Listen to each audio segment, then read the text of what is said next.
தலைவர் விஜய் தனது பரப்புரையை இன்று தொடங்கும் திருச்சி மரக்கடை பகுதிக்கு தவிக தொண்டர்கள் வரத் தொடங்கியுள்ளனர். இதுகுறித்த விவரங்களை வழங்குகிறார் செய்தியாளர் ராஜசேகர். ராஜசேகர், களம் தற்போது எப்படி இருக்கிறது?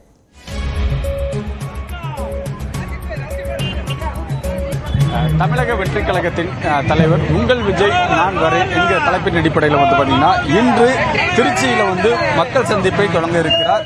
அவருடைய முதல் மக்கள் சந்திப்பு என்பது திருச்சி அருகே மரக்கடை பகுதியில் அங்கு பரப்புரை மேற்கொள்ள இருக்கும் நிலையில் இன்று காலை முதல் தமிழக வெற்றிக் கழகத்தின் தொண்டர்கள் ஏராளமானோர் குவிந்து வருகிறார்கள்.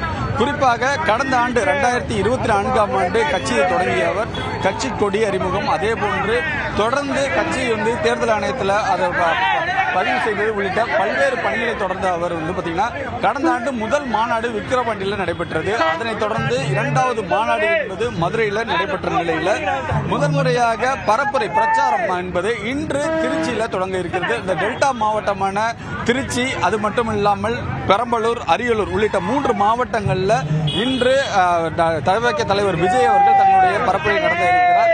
குறிப்பாக திருச்சி அருகே மரக்கடை பகுதியில் இந்த காலை 10:35 மணி அளவில் அந்த பரப்புரை என்பது நடைபெற இருக்கிறது. இன்று காலை அந்த பரப்புரை தொடங்கவுள்ள விஜய்க்காக ஏராளமான தொண்டர்கள் அதிக அளவில் குவிந்து வருகிறார்கள். தமிழக வெற்றிக் கழகத்தின் தலைவர் விஜய் அவர்களே வருக வருக. விஜய் 2026ஆம் ஆண்டு முதல்வர் எனவும் அவருடைய தொண்டர்கள் உற்சாகமாக இந்த பகுதியில் கொண்டாடி வருகிறார்கள். அந்த காட்சியை தான் நம்முடைய ஒளிப்பதிவாளர் நிர்மல் நேரடியாக காண்பித்து வருகிறார்.